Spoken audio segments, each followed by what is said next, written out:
अस्सलाम वालेकुम, welcome to टेकमेंटो 3.0। जैसे कि लास्ट वीडियोस के अंदर हमने और भी एमसीक्यूज़ के सॉल्यूशन देखे हैं, एमसीक्यूज़ की प्रैक्टिस करी है, गेस्ट पेपर से प्रैक्टिस करने की कोशिश करी है। आप लोगों के लिए गेस्ट पेपर बनाएं जिससे आप लोग एमसीक्यूज़ की अच्छी प्रैक्टिस कर सकते हैं अपने अपकमिंग क्विज़ के लिए। आज की इस वीडियो के अंदर हम देखने वाले हैं 27 एंड 28 जुलाई की जो एमसीक्यूज़ के सॉल्यूशंस हैं। जैसे कि आपको पता होना चाहिए कि अब जो दिन ब दिन क्विज जो हो रहा है, वो टेस्ट जो आपका वो दिन ब दिन मुश्किल होता जा रहा है, क्वेश्चंस आपके डिफिकल्ट होते जा रहे हैं। इस वीडियो के अंदर भी क्वेश्चंस थोड़े से डिफिकल्ट होंगे। आप लोग उसको ध्यान से समझिएगा ताकि आप लोगों को जो अपकमिंग क्विज है वो आप लोग अच्छे नंबर से पास हो सकें। Let's start. क्वेश्चन नंबर 1 हमारे पास जो है, what will be the output of the flowing TypeScript code. आपको कोड दिया हुआ है, इसका आपको आउटपुट बताना है। ओके, अब आप ये कोड अगर देखते हैं तो ये आपको कोड मिल रहा है फंक्शन ओवरलोडिंग का। ओके, फंक्शन ओवरलोडिंग का कोड एक फंक्शन बना हुआ है ऐड नाम का, जिसको हमने पैरामीटर दिया हुआ फर्स्ट लाइन के अंदर नंबर। ओके, ए और बी हमने पैरामीटर दिए हैं उसको, और डेटा टाइप हमने नंबर रखी हुई है। सेकंड टाइप के अंदर हमने उसके पैरामीटर चेंज कर दिया, यानी कि ए और बी हैं, लेकिन उसके डेटा टाइप हमने स्ट्रिंग कर दी। एंड थर्ड टाइप के अंदर हमने उसको एनी कर दिया, यानी कि लास्ट जो हमारे पास बचा फंक्शन वो हमारे पास क्या होगी, उसकी डेटा टाइप एनी हो गई। ओवर फंक्शन ओवरलोड का ये क्वेश्चन है, रिटर्न करेगा ए प्लस बी। हम कंसोल डॉट लॉग करा रहे हैं फर्स्ट लाइन के अंदर 8 1 2, हम उसको आर्ग्यूमेंट्स पास कर रहे हैं। फंक्शन को हमने कॉल करा, आर्ग्यूमेंट्स हमने पास करे 1 2, यानी कि 1 2 यानी कि A1 एंड B2। तो 1 2 यानी कि A प्लस बी कितना हो गया हमारे पास 3, यानी कि फर्स्ट हमारे पास आंसर 3 होगा फर्स्ट लाइन के अंदर। सेकंड कंसोल के अंदर हमने क्या करा कि हमने उसको स्ट्रिंग दी, दोनों तरफ हमने स्ट्रिंग दी है, हेलो एंड वर्ल्ड, हमने दो उसको स्ट्रिंग दी है, हमने आर्ग्यूमेंट्स के तौर पे उसको 2 स्ट्रिंग दी है। इसके अंदर क्या होगा, सेकंड लाइन में हमारे पास हेलो और वर्ड, ये आपको कोई एरर नहीं देगा क्योंकि हमारे पास जो अब हमारे पास जो फंक्शन की टाइप हो गई वो एनी टाइप है, तो हम कुछ भी दे सकते हैं। ओके, थर्ड लाइन के अगर हम देखते हैं तो इसके अंदर हमने आर्ग्यूमेंट्स क्या पास करा, हमने एक फर्स्ट ए की जगह पे हमने नंबर पास करा 1, यानी ए को हमने 1 दे दिया। एंड बी की जगह पे हमने जो पास करा है हमने स्ट्रिंग पास करी है तो नंबर 2, लेकिन वो स्ट्रिंग है। ये ए प्लस बी जो है क्या 1 + 2, यानी कि नंबर प्लस स्ट्रिंग हो सकता है। देखिए, नंबर प्लस स्ट्रिंग आपस में प्लस नहीं होता, एडिशन नहीं होती। तो ये आपका प्रिंट कैसे होगा, ये आपका 1 का 1 रहेगा एंड स्ट्रिंग की 2 की 2 ऐसी प्रिंट हो जाएगी। तो आपको जो आंसर बनेगा वो 1 2 यानी कि 12। आप इसके अपने ऑप्शन देखें तो ए ऑप्शन के अंदर हमें 3 मिल रहा है, हेलो वर्ड मिल रहा है और 1 मिल रहा है, ये ऑप्शन करेक्ट नहीं है।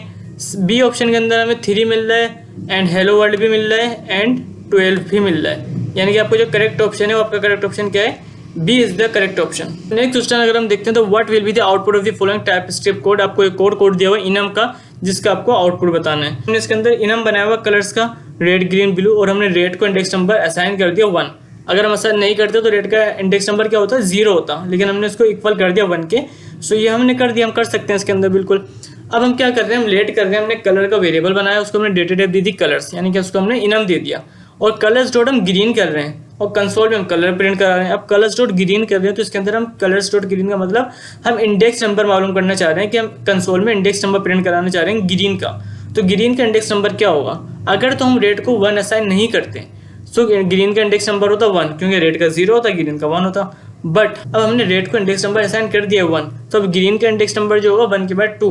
इसका जो करेक्ट ऑप्शन है वो है ऑप्शन नंबर बी 2।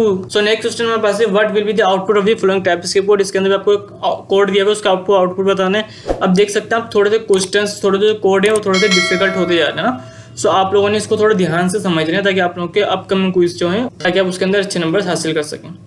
ये हमारे पास कोड दिया हुआ है, लेट हमने सम करके वेरिएबल बनाया जिसको हमने 0 असाइन किया है। फिर हमने यहाँ पे फोर लूप चलाया है, let i = 0, i < 5 and i++, जैसे कि हम लूप चलाते हैं इटरेशन के तौर पे।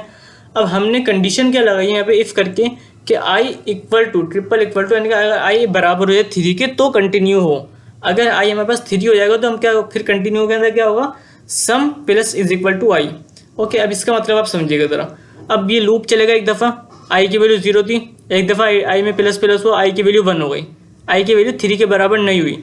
ओके, तो हम दोबारा लूप चलेगा, फिर i की वैल्यू हो गई 2, फिर दोबारा लूप चलेगा, फिर i की वैल्यू जब 3 हो जाएगी तो ये कंडीशन चलेगी। कंडीशन क्या होगी कि i अगर 3 है तो ये वाला कंडीशन चलेगी कि सम प्लस =i। अब कंसोल डॉट लॉग के अंदर हम सम कराएं तो इसका जो करेक्ट ऑप्शन है ना वो आप लोग मुझे आंसर बताएंगे।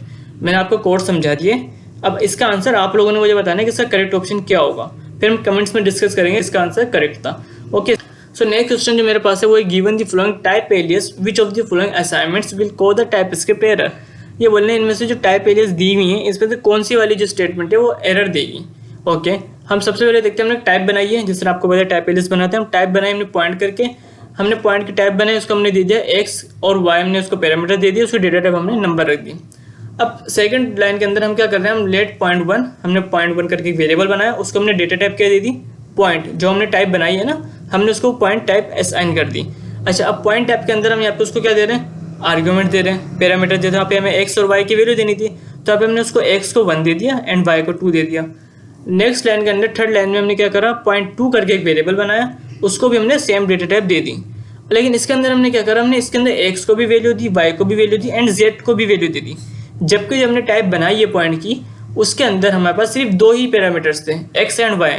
लेकिन पॉइंट 2 जो हमने वेरिएबल बनाया, इसके अंदर हमने जो टाइप हमने वही दिए पॉइंट को, लेकिन हमने पैरामीटर्स हमारे पास 2 थे और हमने आर्ग्यूमेंट्स उसको 3 दे दिए। समझ रहे हैं आप? तो इसका मतलब एरर कहाँ पे आएगा, जाहिर सी बात है पॉइंट 2 के वेरिएबल में आएगा। सो इसके जो नीचे ऑप्शंस हैं कि आपसे बोल रहे हैं भाई एरर किधर है, ऑप्शन नंबर ए के अंदर एरर आपको नहीं मिलेगा, लेकिन ऑप्शन नंबर बी के अंदर आपको एरर मिलेगा, यानी कि इसका जो करेक्ट ऑप्शन है वो ऑप्शन नंबर बी है। ओके, क्योंकि इसके अंदर क्या है, पैरामीटर्स हमने कम है और हमने आर्ग्यूमेंट्स ज़्यादा दिए हैं। सो नेक्स्ट क्वेश्चन पे अगर हम चलते हैं तो हमारे पास मिलता है what will be the output of the following TypeScript code. इसके अंदर भी आपको कोड का आउटपुट बताना है। कॉन्स्ट करके हमने एक ऑब्जेक्ट नाम का वेरिएबल बनाया, इसको हमने पैरामीटर दे दिए ए बी एंड सी करके हमने उसको पैरामीटर्स दे दिए।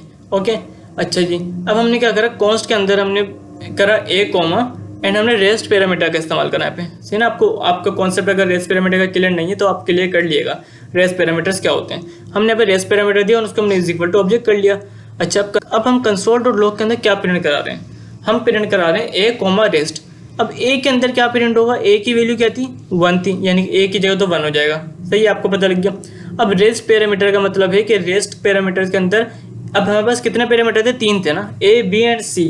देखिए हमारे पास कितने पैरामीटर हैं, 3 पैरामीटर हैं ए बी सी। अब जिसमें से ए तो हमने प्रिंट करा लिया, अब रेस्ट पैरामीटर के अंदर ए के बाद कौन कौन से पैरामीटर बचे, बी और सी बचे। सो आपका जो करेक्ट ऑप्शन होगा वो होगा 1 एंड रेस्ट पैरामीटर के अंदर आपके पास आ जाएगा बी और सी, यानी कि इसका जो करेक्ट ऑप्शन नंबर ए है वो इसका करेक्ट ऑप्शन है कि पहले 1 प्रिंट हुआ फिर आपके रेस्ट पैरामीटर्स आ गए। अब ऑप्शन नंबर बी अगर हम देखते हैं ना, इसके अंदर आपने 1 तो प्रिंट हो रहा है यहाँ पे, लेकिन रेस्ट पैरामीटर्स के अंदर आपके पास ए भी प्रिंट हो रहा है, ए बी सी, जबकि ए हमारा रेस्ट पैरामीटर नहीं है। ए रेस्ट पैरामीटर क्यों नहीं है, क्योंकि ए को तो हमने कॉल कर लिया, ये हमारा रेस्ट पैरामीटर नहीं है। ओके, इस वजह से इसका करेक्ट ऑप्शन था। ये है हमारा next question, how can you access the string value of an enum in TypeScript. मतलब इनम के अंदर हम स्ट्रिंग को कैसे एक्सेस कर सकते हैं, बहुत ही आसान क्वेश्चन है। सिंपल एक इनम बनाया हुआ है, इसके अंदर हमने नॉर्थ साउथ ईस्ट वेस्ट करके हमने सिंपल इसको स्ट्रिंग दी हुई है। फिर हमने लेट डायरेक्शन करा हुआ, एक वेरिएबल बनाया हमने डायरेक्शन का, और इसके अंदर हमने क्या करा, इनम को कॉल करा, उसको हमने इनम की डेटा टाइप दी थी डायरेक्शन, और उसको बराबर कर दिया डायरेक्शन डॉट नॉर्थ के। अब आपके ऑप्शंस मिलने हैं, console dot log direction dot value, option number B console dot log directions and फिर स्क्वायर ब्रैकेट में directions, option number C console dot log direction and option number D console dot log directions square bracket में direction dot north. अब इसका correct option जो होगा ना वो option number सी होगा, console dot log direction. Simple, आपने यहाँ पे वेरिएबल बनाया डायरेक्शन का लेट करके, देखें यहाँ पे आपने एक वेरिएबल बनाया लेट डायरेक्शन करके, और आपने अपनी जो इनम थी वो आपने इस डायरेक्शन वेरिएबल को असाइन कर दिया, यानी कि आपको कंसोल में प्रिंट कराने के लिए सिर्फ डायरेक्शन का वर्ड लिखना पड़ेगा। सो आपका जो इनम है वो काम कर जाएगा। नेक्स्ट क्वेश्चन जो हमारे पास है वो विच of the following is true about the unknown type in TypeScript, कि टाइपस्क्रिप्ट के बारे में जिसमें से कौन सी वाली जो स्टेटमेंट है वो ट्रू है। तो ऑप्शन नंबर ए हमारे पास बोलते हैं it is a type safe alternative to any, no. Option number B हमें बोलता है variables of type unknown can not be assigned to variables of any other type without type assertion और type checking. Option number C में बोलते हैं you can all methods and access properties of variables of type unknown without any type assertion. Option number D हमें बोलते हैं unknown and any types behave identically in TypeScript. सो इसका जो correct option है वो ऑप्शन नंबर बी है हमारे पास, variables of type unknown can not be assigned to variables of any other type without type assertion और टाइप चेकिंग। ओके, सो ये मेरे पास चंद क्वेश्चन है जो कि 27 और 28 जुलाई के एमसीक्यूज के सॉल्यूशंस है, जो कि आपके आईटी क्विज में आ भी रहे हैं, और क्वेश्चन जो है रिपीट भी हो रहे हैं। जो हमने लास्ट के अंदर एमसीक्यूज के सॉल्यूशन देखे हैं वो भी क्वेश्चन रिपीट हो रहे हैं, लेकिन जो क्वेश्चन है थोड़ा सा डिफिकल्ट होते जा रहे हैं, इस वजह से थोड़ा सा इसके अंदर मैंने डिफिकल्ट क्वेश्चन आपके लिए ऐड करे इस वीडियो में। सो अगर आपको वीडियो पसंद आई हो तो वीडियो को लाइक जरूर से कीजिएगा, चैनल पर न्यू है तो चैनल को सब्सक्राइब करके बेल आइकन लाजमी प्रेस कर लीजिएगा। मैं आपसे मिलता हूँ नेक्स्ट वीडियो में, तब तक के लिए अल्लाह हाफिज़।